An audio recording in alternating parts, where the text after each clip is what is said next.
Ken, Mas Akbar dia omong-omongan. Lah.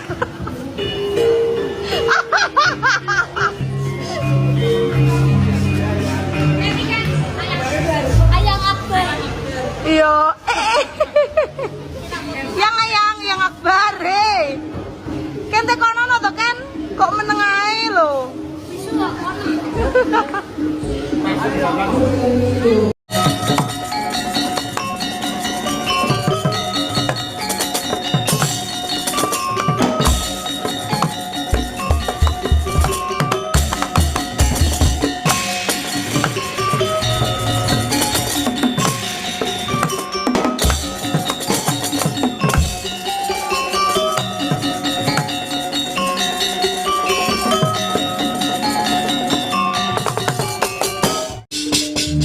Titiani kantayani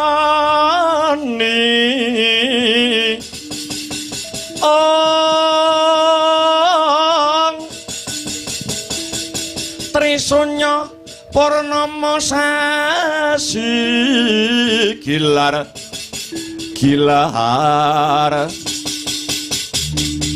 semedining tengahing latar milangono lintang bima sekti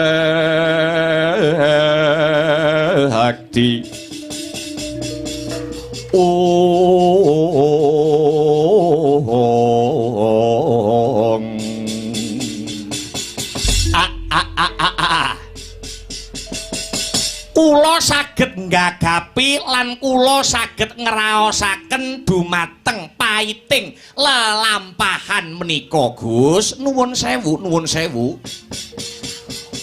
kula tak nderek usul Semar badhe nderek matur.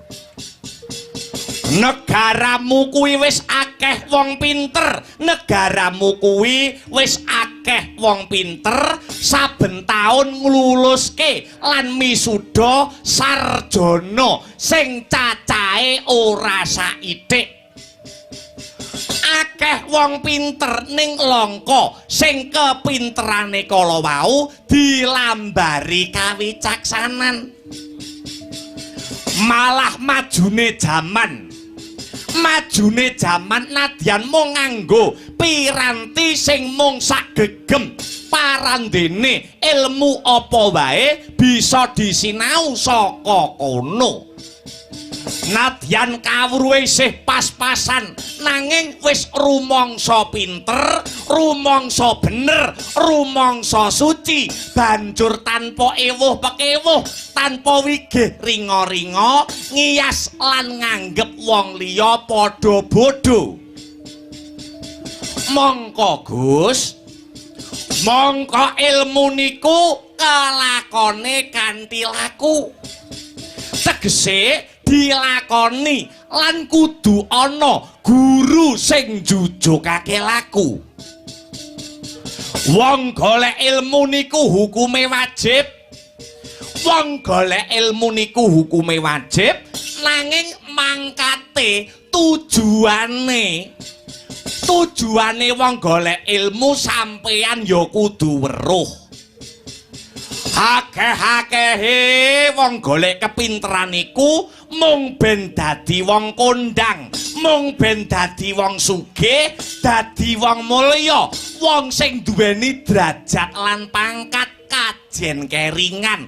Mongko gegayuhan niku kala wau sejatine kleru.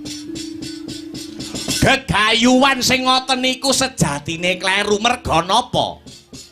Merga sari patine ilmu niku tanpa beda kaya pasemone pari. Pari nika saya isi saya ndingkluk. Pari dadi beras, diolah dadi sego, bisa dadi pangan satemah piguna tumrape wong akeh. Ndara Bratasena sing madhep kang sarta mantep sing dadi rasamu. Manggolek ilmu marang guru sing cocok karo rasamu. Men sampeyan weruh, men sampeyan ngerti lamun ta wong pinter sing sejati niku jiwane lembah manah, pikirane wicaksana lan kepinterane bisa piguna kanggo wong akeh. Niku paugerane wong golek ilmu, Den.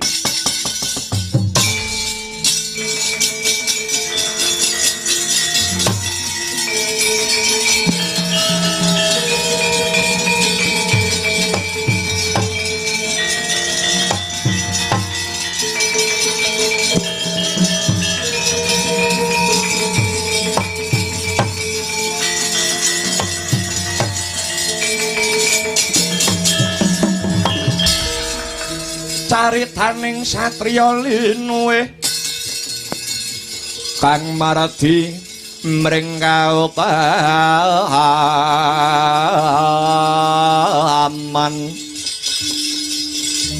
tan pekat mring pangestine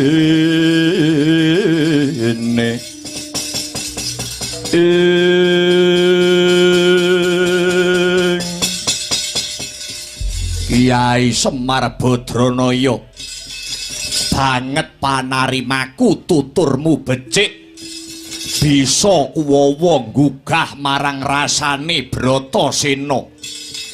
Aku njaluk pangestumu Guru Durna sing tak tuju. Inggih Gus, inggih.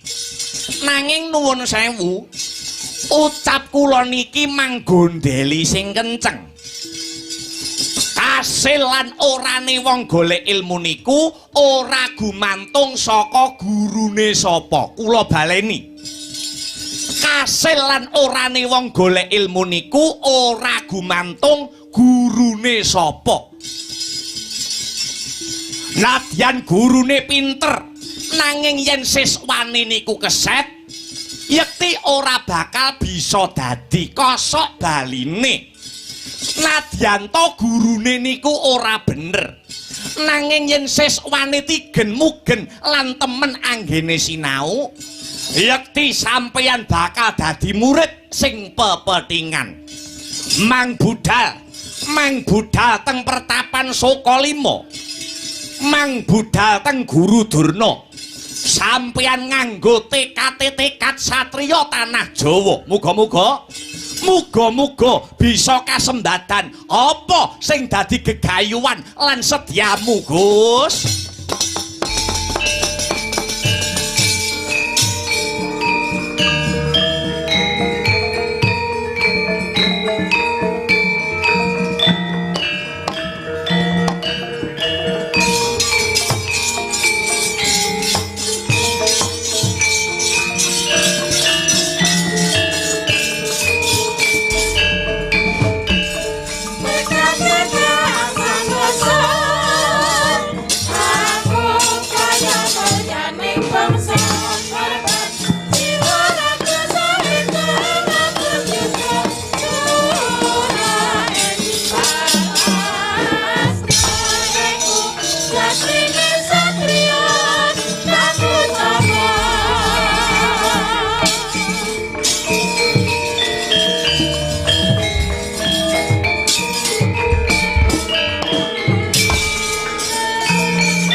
sorwan prajaring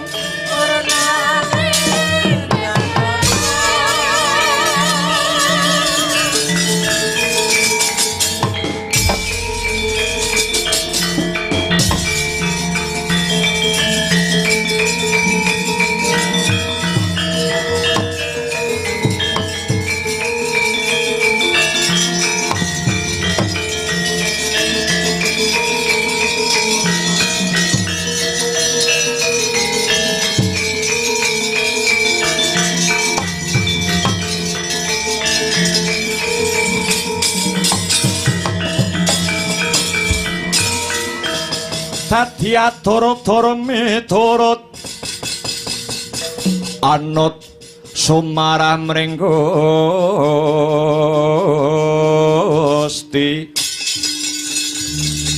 tene sithik memang utama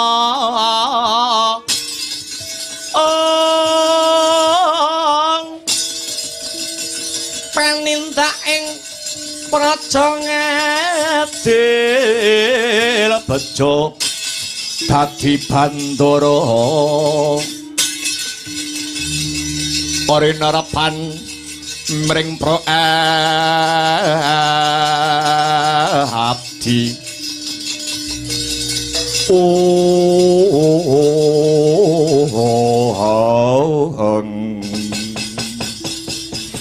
jagat dewa Bathara ya jagat pangestungkara Prabu Duryudana iki urip ana negara Ngastina ketoke dadi ratu gegedhuk ning kaya wong urip ijen tanpa kanca tiwas mercaya wong pirang-pirang tibaning padha kabeh mung sarwa lamis ora lair ora tekan batin anggone nyengkuyung adeke Prabu Duryudana ratu ing negara Ngastina. Paman Regyana Patih Harya Sengkuni paman. Kula wonten dawuh tinimbalan anak angger Prabu Duryudana amiji ingkang paman ing kepatihan kula pun Patih Harya Sengkuni. Kabar wis sumebar. Pawarta wis warata. Bapa Guru Durna badhe gedhekake mungsuh. Ditumplak sok glogok banyu ngejon paribasane. Kabeh ilmune Bapa Guru Durna diwenehake dhateng Yayi Bratasena. Diparingake kalih Yayi Bratasena. Kamangka sampun cetha ngiglo kang tanpa warana. Rina wengi uripe Bapak Guru Durna menika mapan manggon wonten ing negara Ngastina mriki. Kula pun jubriya wiwit wingi-wingi. Duryudana pun jubriya wiwit wingi-wingi. Ngingu guru siji ana kene malah dadi penyakit.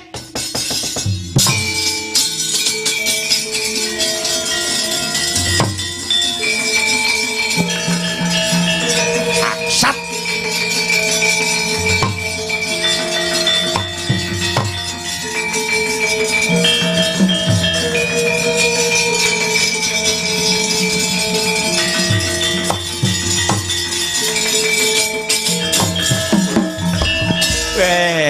dalah. Kula nuwun sewu nggih, nuwun sewu. Kakang Pandhita Durna niku lair batin anggenipun ngabdi dhateng negara Ngastina mriki. Sing ngomong sinten? Sing ngomong sinten? Guru Durna babar pisan ora duweni rasa welas asih dhateng kula. Wis ngerti lamun Pandhawa niku mungsuhe Kurawa. Bratasena niku klilipe wong-wong Astina. Kenang apa kok malah digedhekke? Kenang apa kok malah dipinterke? Paman Sengkuni wonten dawuh nggih. Dina iki uga Bapak Guru Durna kon mateni si Bratasena. Sampai ana janji ora bisa gawe cara. Paman Sengkuni kok janji ora iso ngreka daya mateni si Bratasena kanthi pancatan Guru Durna. Sampeyan dhewe sing tak gantung ning alun-alun. Edah mati aku. Ya.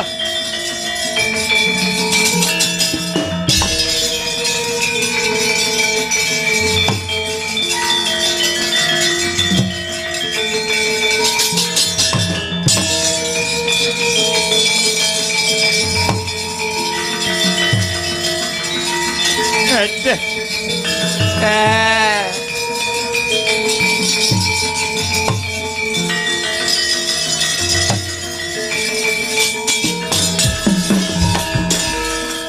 Hangudari Dyasura riwut ora wedi arawat wawati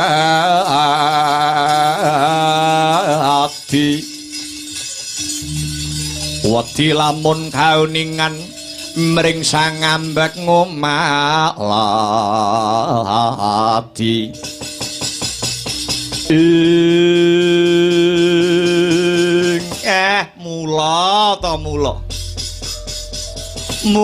mula layak aku mau bengi Sengkuni mau bengi kok ngimpi dirubung sendok.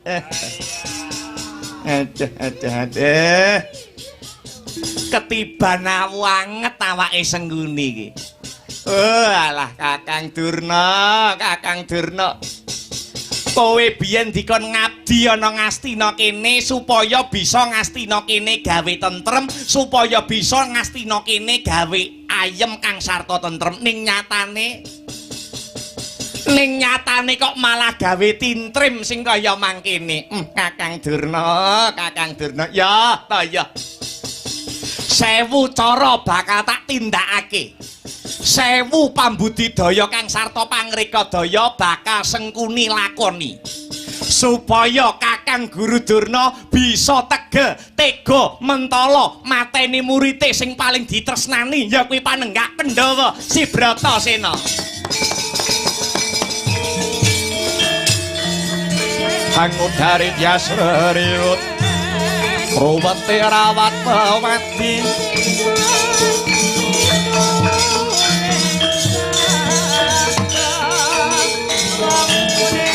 wedi lamun kauningan mring sang ambek ngomalati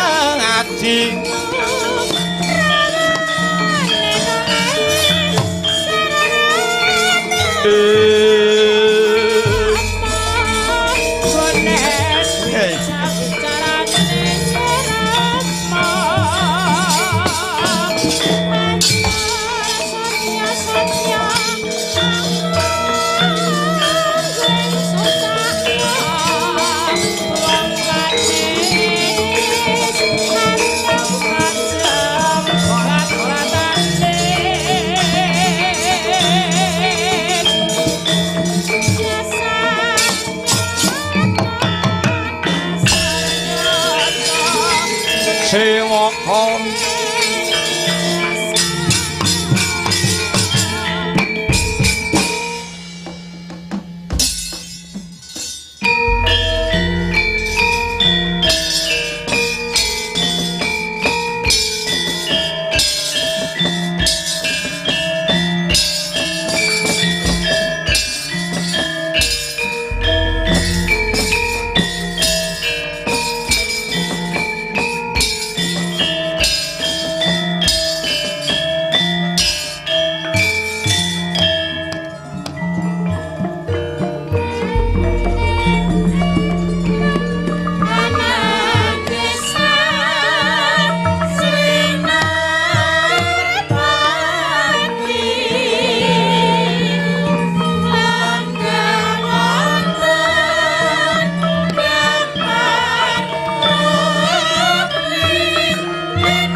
bijil langanira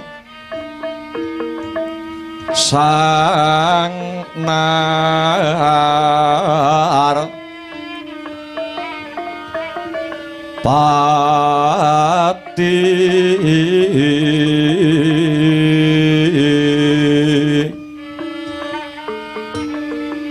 lampah hira alon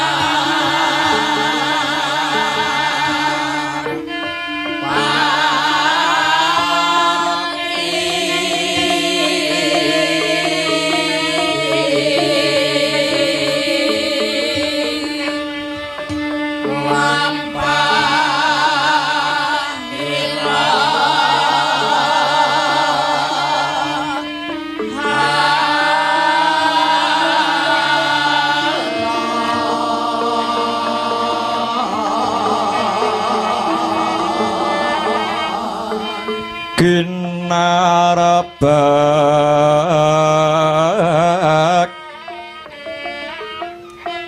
padaya yuwarna nira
sari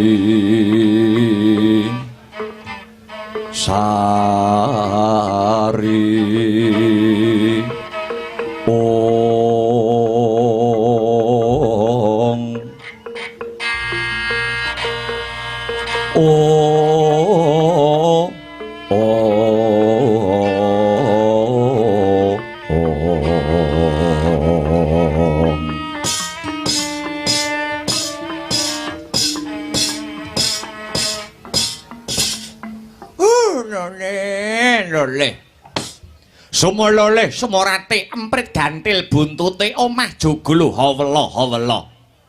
Layak to layak. Layak to layak prenjake padha ganter jagone padha tarung. Ndak waspadakake kang prapta ana pertapan Soka 5 ya kang mapan ana ing pertapan Soka Panca kene.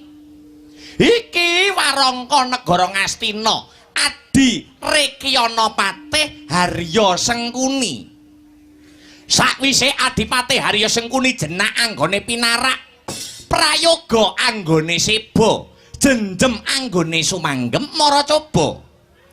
Maracoba luwih dhisik aku tak takon kelawan Adipati. Ha kok ngomong-ngowahi adat to, Di? Saben-saben ana perlu, saben-saben ana gawe.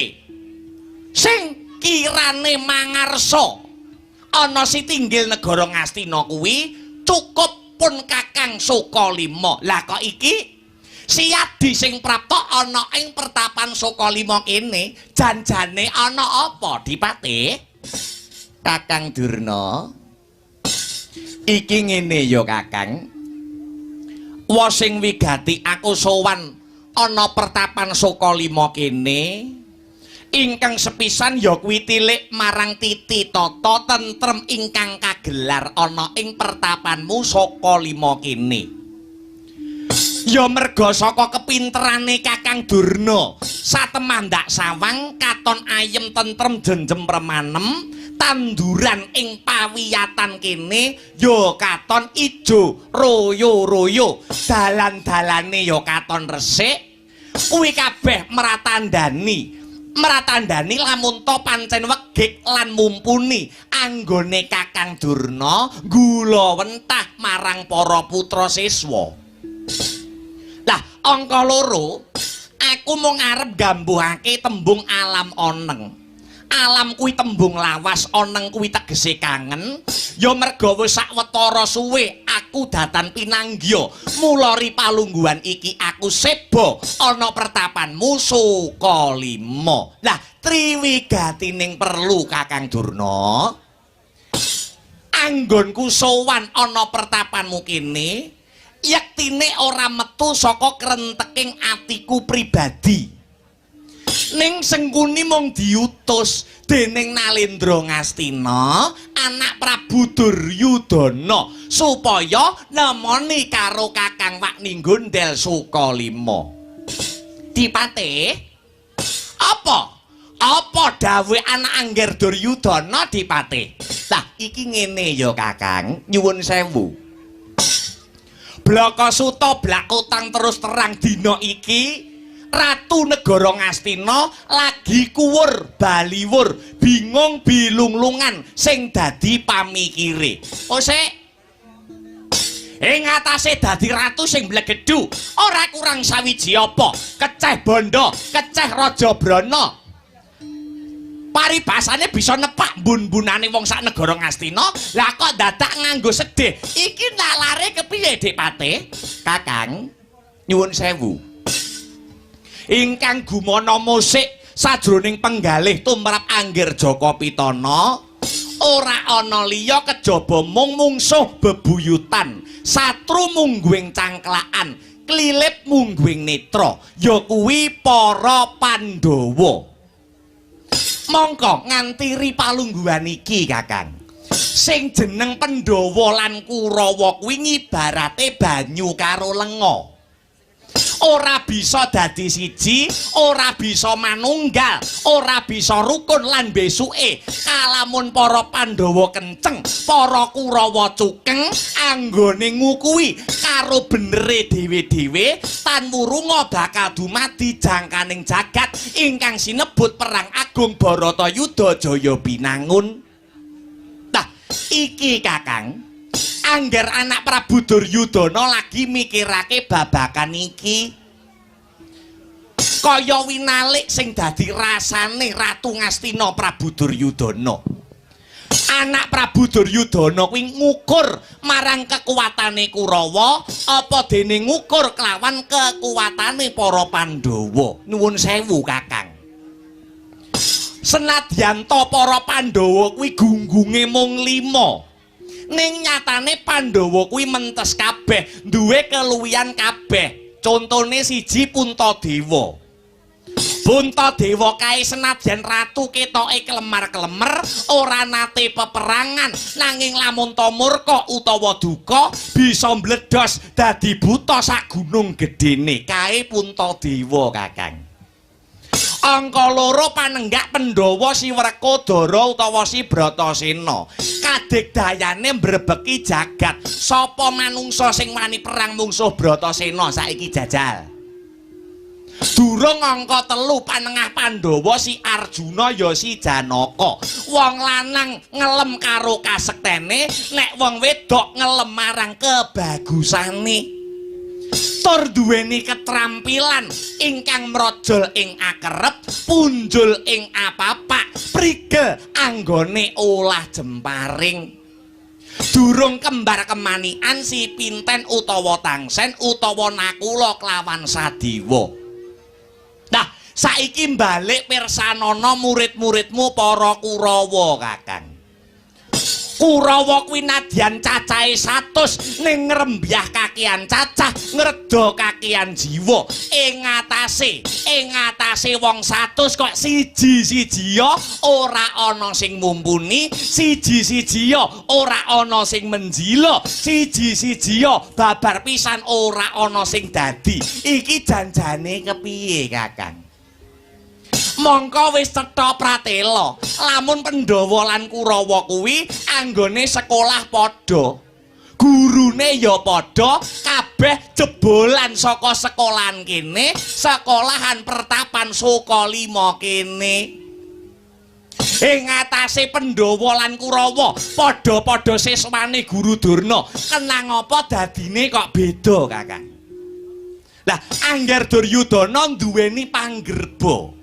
Lamun to pancen ning kene ana guru sing bancinde banciladan, pancen ana guru sing pilih kasih, guru sing ora adil. Pandhawa 5 dirangkul ditresnani Kang Sarta dipinterake, nanging Kurawa 100 diumbar ora digagas karo guru kuwi mau.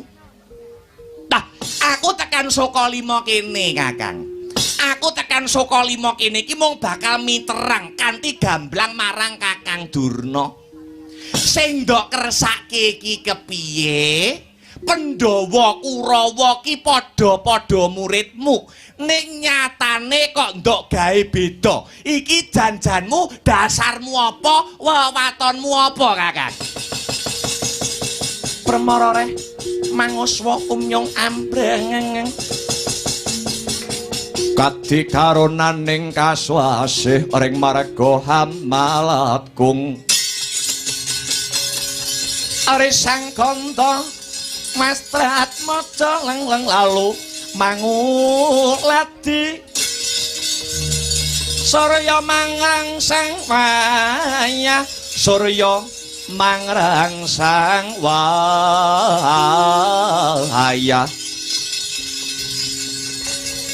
Umyus Hamara mayanto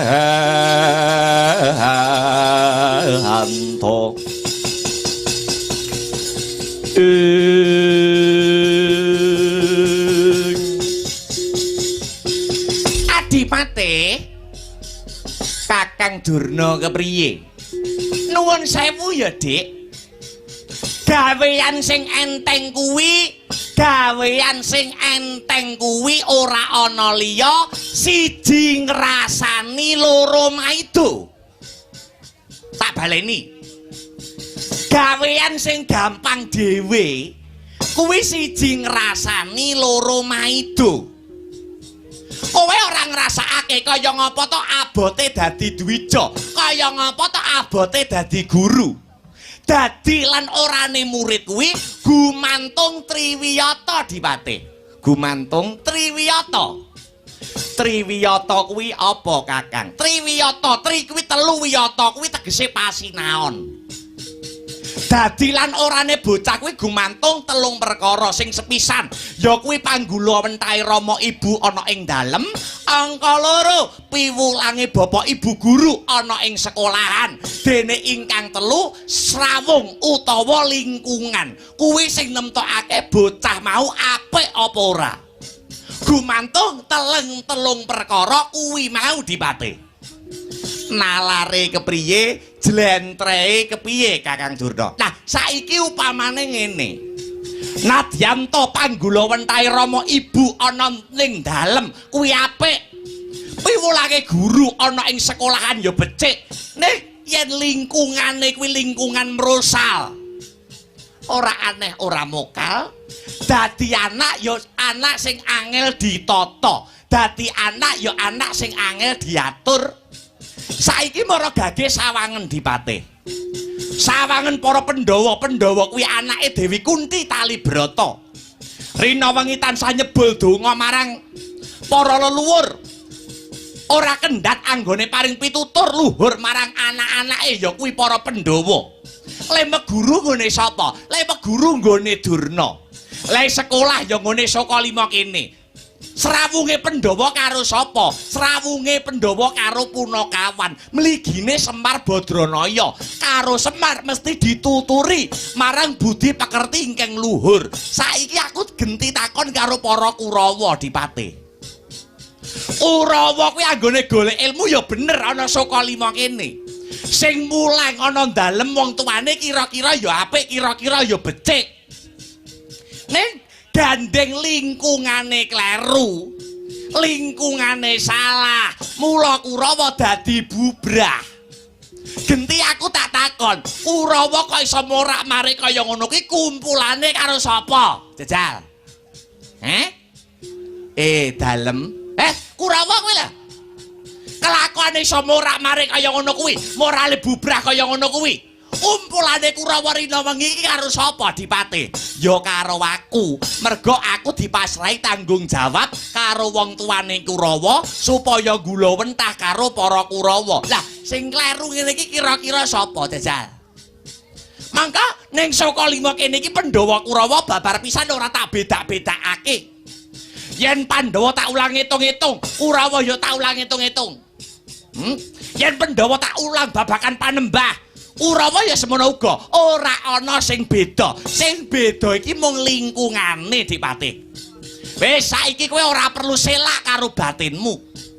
Kurawa kuwi rina wengi isine mung kok doktrin supaya ora rukun karo para Pandhawa. Iya apa ora? Kowe ora perlu jawab, sing ngene ora perlu wangsulan. Kabeh sing nonton wayang bengi iki wis ngerti, Rina wengi kok racun karo kanistan supaya ora rukun karo para Pandhawa. Jajal, tekan para penonton. Kurawa iso bubrah morale kuwi gara-gara sapa? Ra gara-gara Sengkuni. Nggih napa mboten? Oh. Lho. Wis do sauran. Kabeh sing mirsani iki do bengi iki wis do panggam, do tanggap ing sasmita. Lah, gandeng lingkungane karo Sengkuni, kok jurang ana juranging kanistan. Kok gireng ana juranging kamurkan. Ora srawung karo panembah jati, ora srawung karo pangibadah, ora gelem guyub kang sarta rukun. Mergo kumpulane karo Sengkuni. Yen kowe ora selak karo batinmu Dipate, Kurawa kok iso bobrok morale kaya ngono kuwi, mergo pancene ibarate kertas putih sing nulisi iki kleru. Ing atase biyen Kurawa isih cilik-cilik, Kurawa isih bocah apa memper.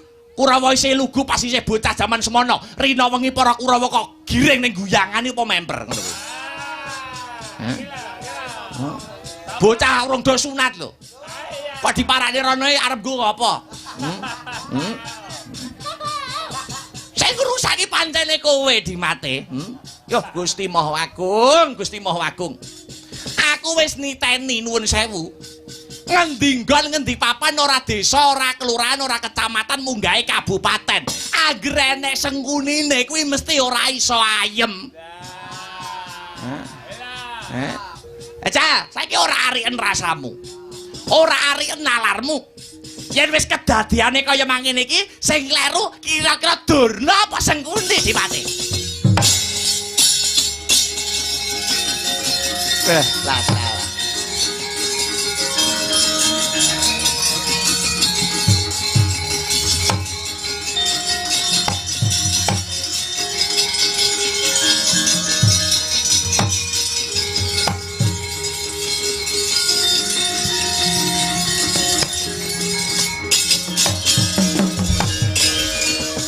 Leng-lenging driya mangu-mangu mangun gong kanduhan rimang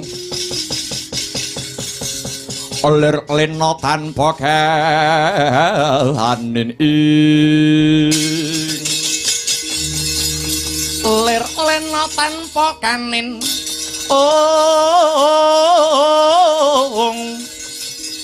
yen tantu lusa yen tantu lusa mengko sang Dyahutama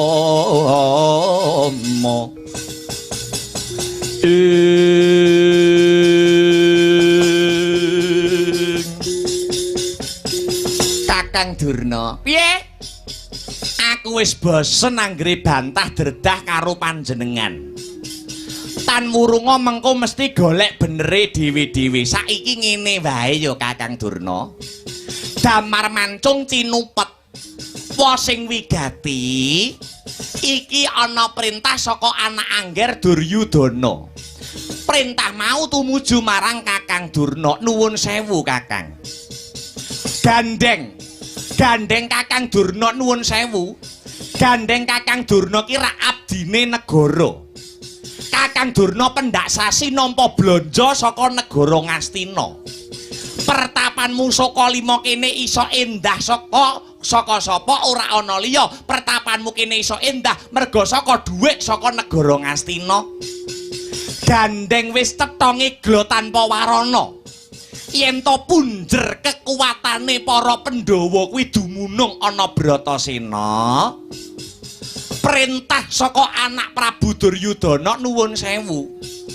Kakang Durna kersa ora kersa, gelem ora gelem. Kudu mbudidaya patine si Bratasena. Kersa ya ngono, ora kersa ya ngono, nyuwun sewu. Yen nganti iki mengko Kakang Durna mbantah dawuh diparingi wektu udakara 7 dina ora iso mateni si Bratasena, nuwun sewu. Aku iso ngrusak Sengkuni iso mbubarake pertapanmu saka lima kene. Lho, kanthi cara apa? Kanthi cara apa kowe bakal mbubarake pertapan saka lima kene Sengkuni? Nyuwun sewu. Aku bakal nyebar ana layar kaca lan layang kabar. Lamun to pertapanmu kene ngajarake aliran sesat. Ora mung kuwi, Kakang. Saka lima bangunane bisa magrong-magrong sarta tetumpakanmu roda papat iki kabeh ya saka dhuwit negara Ngastina. APBN anggaran pendapatan belanja Ngastina. Yen angger Duryudana iki mengko sida gerah sing dadi penggalihe, bantuan pendak sasi bakale diendhek. Ora mung kuwi, kene mengko bakal ditekake alat berat kanggo ngambrukke kabeh bangunan sekolahan saka lima kene. Yen kene wengko wis ambruk, saka lima kene wis ambruk, papan kene ora arep didekne sekolahan meneh, papan kene arep tanggo tak dekne komplek. Kira-kira mending apa ora ngono kuwi? Kejem kowe Sengkuni. Sengkuni kowe kejem Sengkuni. Ayo pikiran luwih dhisik. Kabeh keputusan mapan ana Kakang Durna.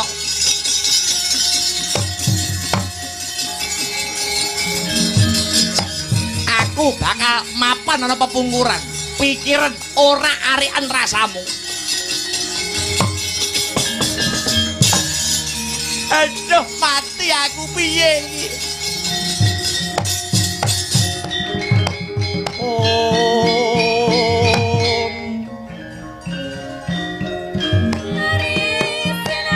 Om Bratasena.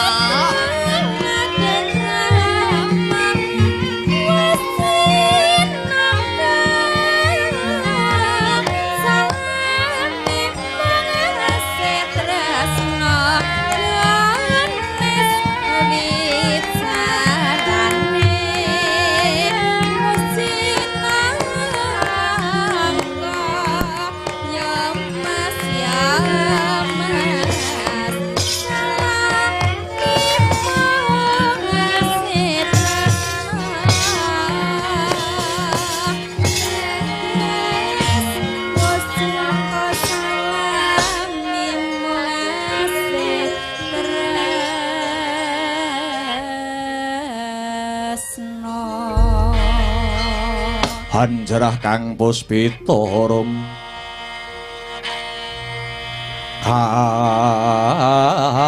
kasiliring samirana mrik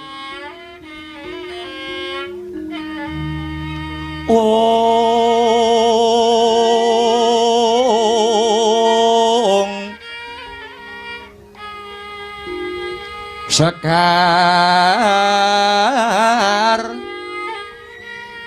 kadung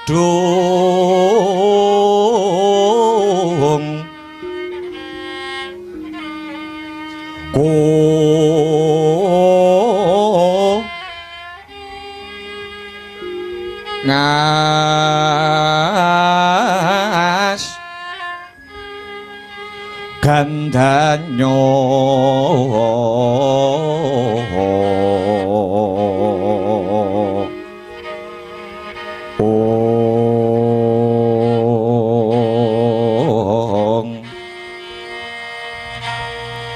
maweh raras renaning driya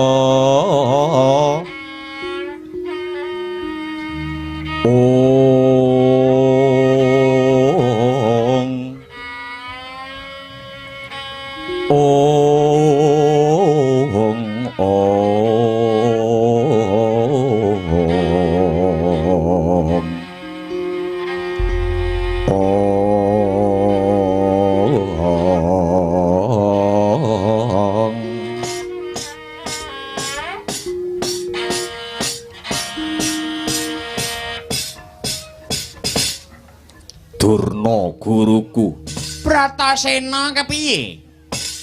tekaku ngadhep marang panjenengamu ya kuwi saka krenteking atine Bratasena kang kepingin nambah kepinteran ngangsu kawruh gegulang ilmu.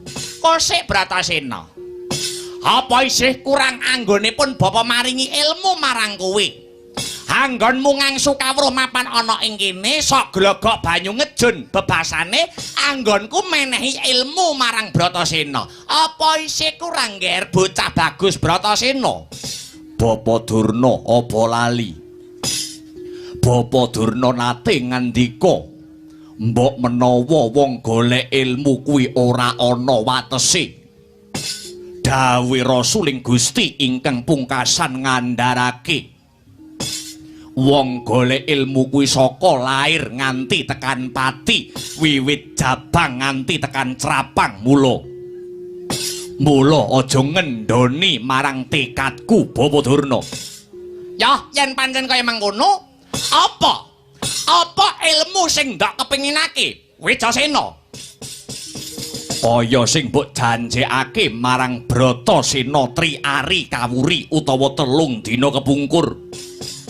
Bratasena kepingin nggayuh ilmu utawa kawruh sangkan paraning dumadi utawa ilmu kasampurnaning urip Bapa Durna. Kagyat risang kapirangu Ari nangkul kinempit kempit dosang retnaning bawana iwa situ kang walang hati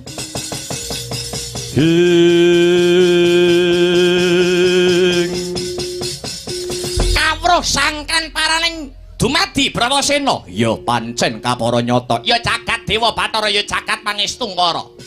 Bratasena, kawruh kuwi pitukane abot lho Bratasena. Syarat saranane ora gampang. Ora mung bondo ning sisip sembire, luput katuranggane, nyawamu sing bakal dadi korban. ora peduli wis kadung madhep kang sarta mantep arasane Bratasena. Kabeh mau ana syarat-saranane. Syarat-saranane apa maragake kandhakna Durna guruku? Bratasena, Piye? jeneng sira Bratasena kudu bisa goleki kayu sing jenenge kayu gong susuwing angin. Dene mapan ana ing Alastrik Basara utawa lengkeng Gunung Candramuka. Piye? Kowe saguh apa ora Bratasena?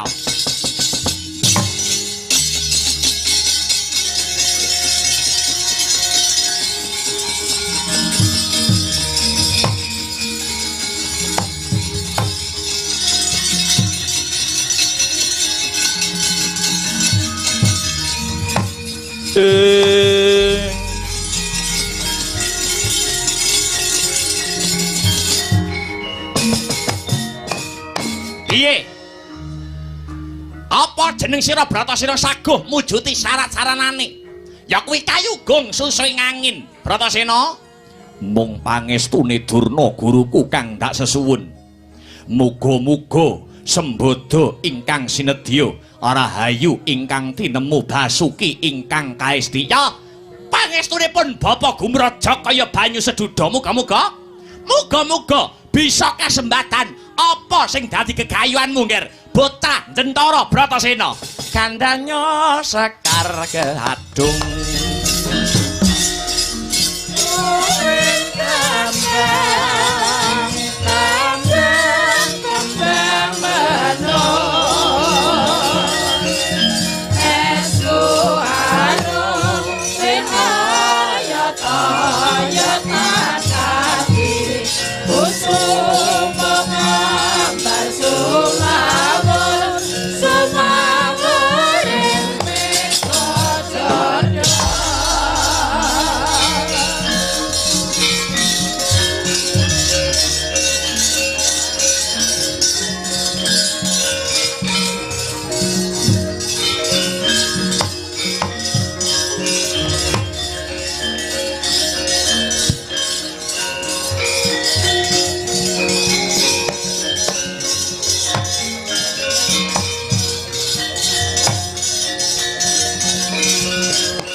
mangancur lakuning angin gugur agraning harga Guru Gurnita ngagiri-giri kocap kacarita nalika samana Aradyan Bratasena wis prapting ana ing tepining wana Tribasara lan kaing gunung Candramuka. Sigra hamlintir gumbala hangunjal huswa hambekos kadya taksaka hanembur wisa. Alas gong gegerotan kebak gurda ting jenggelek. Pangingkayon sambung sumambung tepung ngamaro gunung. Sigra katrajang dening kridaning sang panenggak padha saknalika bumi horeg Goro Gurnita padas padha gempal jurang samya jugruk wit ingkang gedhe rebah kabarubuh ingkang jero tancepe padha pokah ingkang cethek rungkat sak oyot-oyote watu gilang kinarya onclang gugur agraning arga gumaruduk sabawane nganti kaya gerah ing mangsa labuh buron wana hambyar bubar mawut sarsaran gajah banteng singa barong warsa klawan kidang menjangan dalah iber-iberan otot kenceng ngarenceng wadana ambrabak netra andhek angatirah hanggeget waja Dyan Bratasena ngupadi baya pundi dununge kayugung susuwing angin Halastri Basara kinarya mbat-mbatan Raden Bratasena